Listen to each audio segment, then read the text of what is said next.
নমস্কার বন্ধুরা, আমার একটা রান্নার রেসিপি ভিডিওতে তোমাদের জানাই ওয়েলকাম। এটা কি জানো তো, এটা ওলকপি। তা আমার এই বাড়িতে আমার হাজব্যান্ড কখনো খেত না, তা আমার মার বাড়িতে আমরা খেতাম। তা মা একদিন এর মধ্যে রান্না করে পাঠিয়েছে, তা হাজব্যান্ড খেয়ে খুব ভালো পেয়েছে। তারপর সেই নিয়ে আসলো বাজার থেকে। তা সেই ওলকপিটা রান্নারই একটা রেসিপি ভিডিও তোমাদের সাথে শেয়ার করছি। বলছে মার মতো রান্না করতে, কিন্তু রান্না করবো, কিন্তু মার মতন হবে কিনা জানি না। তবে চলো দেখা যাক। এই যে দেখো, আলুর মতো লম্বা লম্বা করে কেটে নিলাম।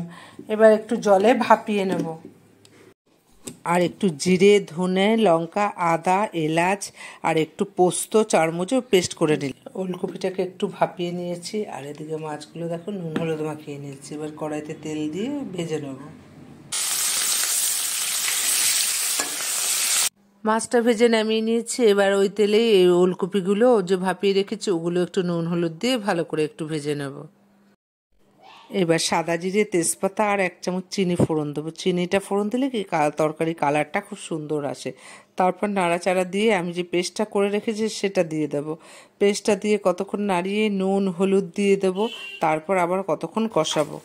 মশলার গা থেকে তেল ছাড়তে শুরু করলো, তখন আমি ওলকপিগুলো দিয়ে দিলাম। কতক্ষণ কষিয়ে মিক্সির বাটিটা ধুয়ে একটু জল দিয়ে দিলাম। আবার কতক্ষণ কষিয়ে কতটা গরম জল করে দিয়ে দিলাম। তারপর গরম জল দেওয়ার পর ঝোলটা যখন ফুটলো তখন মাছগুলো আস্তে করে সাজিয়ে দিলাম। মাছ সমেত ঝোলটা ফোটার পর তো কতটা ঘি আর কতটা গরম মশলা দিয়ে দিলাম। তা খাওয়া হয়ে গেছে। তারপর আমি ভয়েস দিয়েছি, কিন্তু মার মতন হয়নি। চাইলেই কি আর মার মতন হওয়া যায় বলো? তা ভিডিওটা ভালো লাগলে একটু পাশে